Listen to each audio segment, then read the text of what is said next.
Eroticism is the meeting place of sensuality and fear. How many of us truly get to experience non-S intimacy? The overall view of BDSM is very much just like whips and chains and like pain, but I think what's missed in the mark of talking about it often is this idea that like there is so much pleasure that is derived.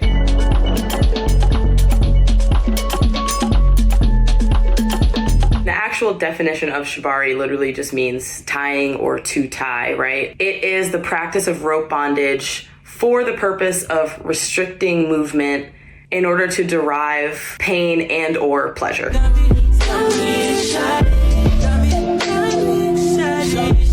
I discovered shibari honestly through the internet, like everything else, right? In my discovery, it just sort of was like a natural path that kind of led me there, because I had been doing a lot of internal work, self-work for a number of years. I was not an expressive child emotionally, so internalizing and suppressing my emotions became a part of my identity over time. I sort of reached the point on my path where I was like, I need something else that can like kind of help draw some of these things out. And I think shibari worked for me and it attracted me because the idea of being bound and restricted just felt so in tune with what I had already been doing to myself for many, many years, right? So it's sort of just about like, what do you want to feel, I think, first and foremost?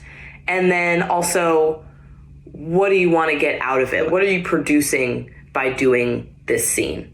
And they can vary in length, you know, they can vary from location on the body. So far done everything from floor ties, right? Just being tied, seated on the floor, to full-blown suspension. So being tied up, rigged up, and like hanging suspended in the air. You know, you can tie pretty much every part of the body. There are definitely points in the body that you should avoid. And that's more so where the studying and the practice comes in. If you're like a rope top, safety and things like that. I'm here with Ben, my lovely counterpart for this rope journey.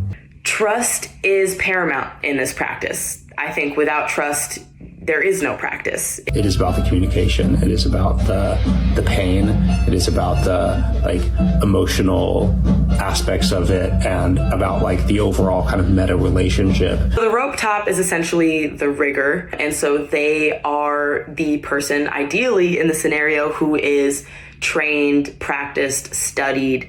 For anybody to be a good dominant or even a safe dominant, ideally they have experienced what they would be inflicting on another person themselves first. The rope bottom is essentially the person who wants to be tied. From rope top to rope bottom in particular, there is kind of an emphasis on the idea that the submissive person always has more power in any scene. BDSM, I think, is, yes, about the dominant submissive relationship, but I'm learning that it is about so much more than that. And it really comes down to a lot of sensation play and playfulness and trust and intimacy and all the things that, you know, I think people are searching for in relationships. My overall take on BDSM is so expanded now.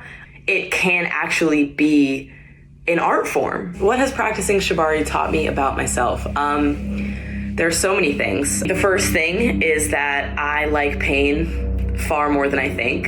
And out of that, discovering that I'm much stronger physically, mentally, and spiritually than I ever would have imagined. Intimacy and safety is possible outside of myself. And I think that that was a really important lesson for me to learn when I started this journey. I am in control if I choose to be, right? By pure will and power, I can change anything that I want to in my life. And I think that that's a really powerful lesson. I've definitely received some like kind of gnarly comments about kind of like the racial dynamics of what it is that I'm doing, just because they, you know, people see me working with a white passing rope top, and, you know, I'm getting all these comments about like my ancestors being ashamed and like, you know, like all this stuff, right? And I sort of expected that that would come once I started to share some of this journey, just because I think on the surface it's easy to misinterpret or easy to cast judgment upon what it is that I'm doing or what it is that I'm presenting to the world, right? But the truth is that in so many ways, I am reclaiming so many things by doing this. This is a choice that I'm making. And like, I don't know if it gets much freer than that.